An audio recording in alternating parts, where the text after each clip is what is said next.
오늘 여러분들 주님으로 환영합니다. 날씨 탓인가요? 오늘은 종교개혁주일이기도 합니다. 종교개혁주일은 기도주기도 말씀드렸지만 끊임없이 교회를 바꾸고 변화하기 위한 바람들이 쌓이는 절기이기도 하는 거겠죠. 종교개혁 교회를 개혁교회 전통이라고 보통 이야기하는데 리폼드 처치라고도 부릅니다. 이미 개혁된 교회라는 의미겠죠. 루터교에서는 자신들의 교회를 리포밍 처치라고 이야기합니다. 끊임없이 개혁되고 끊임없이 바뀌는 교회라고 이야기하는 거겠죠.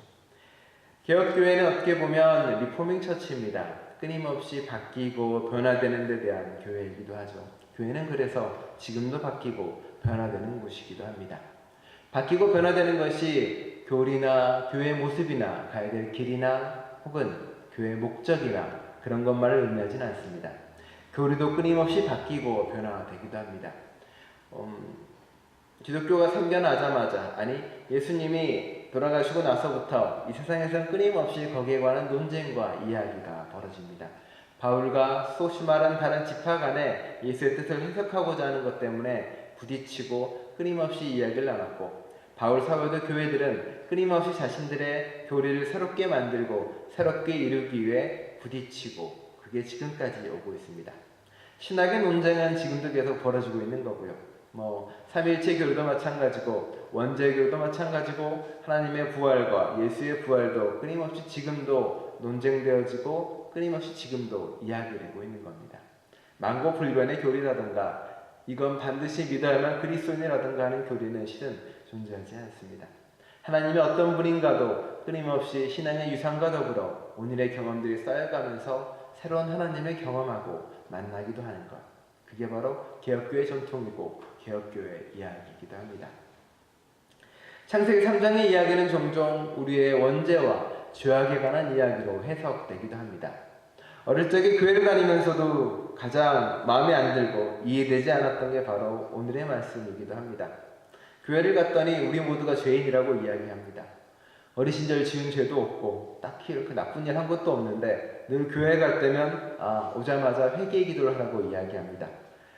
회개 기도라고 할 것도 없는데 앉아서 무릎 꿇고 이야기합니다. 끊임없이 나는 죄인이구나라고 반복하며 세뇌하는 삶을 보내기도 합니다. 그러다가 시간이 지나고 더 이해할 수 없는 많은 것들이 더 벌어지는 거죠. 아담과 하와가 죄를 지었는데 그 죄가 나한테까지 왔답니다. 이게 한두 세대도 아니고 수천 세대를 지나서 와서 이게 내 죄라니, 이게 무슨 말도 안 되는 일이냐라고 따지기도 하고 이야기도 했습니다. 안 믿으면 어쩔 수 없다고 협박도 듣기도 하고요. 그리고 그게 왜 죄냐고 물으면 이런 얘기합니다. 목사님, 불순종의 죄야. 하나님의 말씀을 듣지 않았으니 그게 바로 죄고 바로 그게 우리까지 이어진 거야. 아담의 불순종한 게 그게 내 잘못인가? 라고 이야기도 했습니다. 그리고 지금도 이야기하죠. 하나님의 말씀을 듣지 않는 게 여전히 가장 큰 죄야.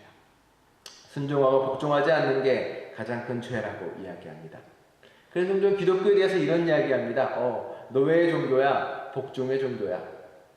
그쵸? 왜? 순종해야 되고 믿어야 되고 무조건 따라야만 된다는 그 이데올로기가 기독교를 마치 무조건 순종해야 되는 복종의 종교로 가르쳐 왔습니다. 그리고 그것은 오늘날 목사의 말이나 장로의 말이나 누군가의 말에 순종하라는 잘못된 이야기로 전해지기도 하고요. 기독교는 복종의 종교이고 기독교는 순종의 종교인 걸까요? 기독교는 여전히 하나님의 말씀을 따르지 않으면 정말로 에덴에서 추방되고 죽음에 이르게 되는 그런 종교에 지나지 않다라고 우리에게 말하는 걸까요? 창세기 3장은 그런 이야기를 하고 있지는 않습니다. 오늘 창세기 3장의 이야기를 쭉 들어보면 어디에도 죄라는 단어는 나타나 있지 않습니다. 너 죄 지었구나, 네가 잘못했구나 라는 말은 어디에도 나오지 않고요. 죄라는 단어는 비로소 4장에 이르러서야 처음으로 등장을 하게 됩니다. 죄가 인간이 자기 실현을 하고 내가 좀 더 눈이 밝아지는 걸 욕망하고 바랬던 것이 죄라면 그게 그 큰 죄가 되겠습니까? 실은 창세기 3장은 전혀 다른 이야기를 우리에게 하고 있습니다. 말씀드린 것처럼 창세기 3장의 이야기가 이런 일이 있었고 왜 그래서라고 이야기하는 것들이 아니라 지난주에 이야기한 것처럼 우리 신앙의 선배들이 왜 창세기를 기록한 사람들이 왜 창세기의 기자들이 선악과의 이야기를 했고 하나님의 이야기를 했고 에덴에서의 추방의 이야기를 했는가입니다. 정말 중요한 것은 바로 그들의 고백이고 그들의 이야기라는 겁니다. 이 창세기가 3장의 이야기하고 관심하고 정말 중요하게 생각하는 건 뭐냐면 창조된 인간이 왜 죽음과 고통과 고역과 죄에 의해서 한계져진 존재인가라고 묻는 질문입니다. 바꿔 말하면 죄가 왜 이 땅에 들어왔는가, 그리고 죄가 왜 우리를 이렇게 만들었는가에 대한 물음이 아니라 왜 내가 겪고 있는 이 삶의 고통들이, 내가 겪고 있는 이 삶의 어려움들이 어디에서 시작을 했고 어디에서 왔는가라는 겁니다. 그들이 말하는 삶의 고통이 바로 여기에 적혀있는 고통들입니다. 그 당시 다윗 왕조 시기였다고 말씀드렸죠. 다윗 왕조 시기에 누군가는 풍요를 누리지만 풍요의 뒷면에 늘 힘들고 어려운 사람이 있었습니다. 힘들고 어려운 사람들의 삶은 오늘이 이야기한 바로 아담과 하와의 벌처럼 받은 그 이야기와 연결됩니다. 열심히 일하고 땅하고 일구고 시키는 대로 일을 하지만 많은 자신들의 일했던 성과물들은 모두 권력자들이나 모두 위 높은 사람한테 뺏기고 본인은 자기가 필요한 만큼 원한 만큼 얻지를 못합니다. 노동하고 애쓰지만 땅은 그만한 충분한 곡식도 내주지 않고 괴롭고 힘들게 어렵게 일을 해나갑니다. 여성들도 마찬가지입니다. 임신을 하고 출산을 할 때 그냥 육체적 고통만 의미하지 않습니다. 임신이 육체적 고통이냐고 물어보면 출산과는 다른 영역이니까요. 성경은 임신조차 고통이라고 말합니다. 힘들고 어렵고 가난한 시기에 임신한 여성은 어느 누구보다 고통을 겪고 아픔을 겪을 수밖에 없습니다. 임신하는데도 여전히 할 일은 해야 되고 출산해도 여전히 자신의 일은 계속 해야만 되는 그 아픔의 현실과 고통을 그대로 이야기하고 있습니다. 그리고 그걸 넘어서서 오늘날 똑같이 마찬가지겠죠. 오늘날의 출산이나 임신이나 아이를 양육하는 것까지 여전히 세상에서는 차별받고 어렵고 고통받는 거라고 이야기합니다. 그리고 이런 이야기도 있죠. 내가 남편을 지배하려고 해도 남편이 너를 다스릴 것이다 라고 이야기합니다. 남자에 의한 가부장적 사회조차도 고통이고 절망이고 아픔이라고 이야기합니다. 이 번역, 3장 16절의 이 번역은 여러 가지 번역이 아직 번역조차도 제대로 이렇게 이게 맞다 저게 맞다라고 확립되지 않은 건데 그나마 요새 연구나 문헌학적으로 할 때 가장 맞는 거는 이런 번역입니다. 내가 남편을 지배하려는 욕망이 있을 것이고 그 욕망이 이루어지지 않을 것이고 그 남편을 지배하는 그 욕망에 너희 또한 지배당할 것이다 라는 이야기를 해석을 합니다. 그대로 원리적으로 돌아가자면 뭐냐면 내가 누군가를 지배하려는 그 욕망이, 내가 누군가를 내 마음대로 하는 그 욕망이 결국 나를 지배하고 그 욕망이 나를 괴로움과 아픔에 빠질 것이라고 이야기하고 있습니다. 결국은 인간관계가 부서지고 인간관계가 무너진 채 서로가 서로를 지배하려고 하고 서로가 서로를 내 뜻대로 하려고 하는 그 자체, 그 고통의 현실이 우리를 힘들게 하고 괴롭게 한다라고 고백합니다. 그리고 그 현실 가운데서 그들은 이제 자신들의 고통과 아픔이 어디서 왔나를 돌이켜보고 그것을 기록하고 이야기하는 것이 바로 창세기 3장의 이야기입니다. 선악과라는 나무가 있고 그 열매를 먹을 수 있다 없다를 이야기합니다. 하나님은 이곳에 선악과를 주고 그걸 빼고 모든 걸 먹으라고 이야기합니다. 그런데 인간은 그것조차도 먹겠다라고 이야기합니다. 뱀이 유혹한다고 이야기하지만 뱀이 그 열매를 먹으라고 한 말은 없습니다. 그렇죠? 질문은 이겁니다. 하나님이 정말로 너희에게 동산 안에 있는 모든 나무의 열매를 먹지 말라고 말씀하셨느냐? 좀 비틀어서 이야기하는 거죠. 선악과의 나무를 빼고는 모두 먹으라고 이야기했는데, 그리고 하와는 이제 다른 얘기를 하죠. 먹으면 죽는다라고 이야기를 했다고 이야기가 전개됩니다. 지난주에 말씀드린 것처럼 선악의 열매는, 선악과의 나무는 동산 안에 있는 거라고 말씀드렸습니다. 한가운데 놓고 그것은 사유할 수도 없고 가질 수도 없다라고 이야기합니다. 인간이 사유하지 않아야 될 것, 내가 가져야 되지 않을 것에 대한 질서입니다. 근데 선악과 나무를 아담과 하와는 사람들은 어떻게 판단합니까? 먹을 수 있나 없나라고만 판단을 합니다. 어쩌면 선악과 나무는 먹을 수 있는 나무나 먹기 위해 존재하는 나무가 아닙니다. 그건 그 자체로 생명으로, 그 자체로 지혜로 모두에게 그저 가치 있는 나무였겠죠. 사람에게 뿐만이 아니라 살아있는 모든 존재에게요. 하지만 사람들은 그 나무를 바라보며 자신의 이익과 자신의 가치 속에서 판단을 시작합니다. 먹을 수 있나 없나, 나에게 이익이 되나 안 되나. 선악이라는 그 단어는 윤리적 가치나 놀라운 숭고한 것들이 아니라 사유함으로써 모든 걸 판단할 때는 내 이익에 의해서 판단한다는 겁니다. 이게 나한테 이익이 될까 안 될까, 이게 나한테 좋을까 안 좋을까. 선악과를 넘은 사람들에게 남은 그 가치관은 옳은가 그른가가 아니라 나에게 이익이 되는가 이익이 되지 않는가, 그것으로만 세상을 판단하는 사람들의 모습에 대한 아픔과 통안이고, 그렇게 해서는 안 된다는 창세기 기자의 이야기이기도 합니다. 얼마 전 온두라스에서 난민 2,000명이 발걸음을 뗍니다. 미국을 향해서 한 걸음 한 걸음 걸어오기 시작을 하고요. 그 사람들은 이제 7,000명이 되고 미국 국경선을 엄마앞둔 지금은 거의 10,000명에 다다른다고 이야기합니다. 많은 사람들이 이 행렬에 대해서 캐러반 행렬이라고 이야기를 하면서 많은 이야기를 합니다. 미국인들은 걱정을 시작을 하죠. 저 사람들이 오면 어떻게 될까? 그들이 헤아리는 것은 간단합니다. 나에게 해가 되는 걸 헤아립니다. 이들이 들어오면 일자리를 뺏기고 내 복지도 줄어들고, 그리고 내가 내릴 세금도 이쪽에 많이 빠져갈 것이고요. 내 이익과 내 옳음과 내 그름을 가지고 판단하기 시작을 합니다. 캐나다에서도 찾아봤습니다. 캐나다는 이 사람들에 대해서 뭐라고 하고 무엇이라고 이야기하나, 캐나다에서조차도 아무도 이야기하지 않습니다. 몇몇 그룹이 모여서 서명운동을 같이 받았습니다. 그 서명은 캐나다, 멕시코에 있는 캐나다 대사관이나 영사관에서 저들의 이민 수속을 열어라, 그리고 우리가 받을 수 있는 사람을 받자라고 서명을 받기 시작을 하고 한 걸음 한 걸음 발걸음을 뛰기 시작을 합니다. 저들을 독비한 단체를 찾아봤습니다. 독비한 단체가 뭐가 있을까? 어떻게든 돕고 싶고 어떻게든 조금이라도 뭔가를 해주고 싶어서요. 거의 없더라고요. 반대하는 사람들은 정말로 많습니다. 그들에게 식량과 물을 주기 위한 단체를 가까스로 찾은 건 멕시코에 있는 한 교회와 그리고 멕시코에 있는 난민보호 단체였습니다. 그들이 저들을 따라가며 물을 주고 그리고 조금이라도 음식을 주려가는 사람들이 있는 거겠죠. 선악과를 먹은 사람들, 오늘의 우리들은 어떻게 보면 결국 모든 걸 판단할 때 나의 이익과 나의 것으로만 판단한다는 이야기입니다. 성경은 그것이 바로 우리의 죄악의 시작이라고, 우리의 잘못의 시작이라고 이야기하고 있습니다. 예수님도 난민이었습니다. 요셉과 마리아는 헤롯을 피해서 다른 나라로 넘어갔다가 난민의 생활을 하고 다시 돌아오던 사람이었습니다.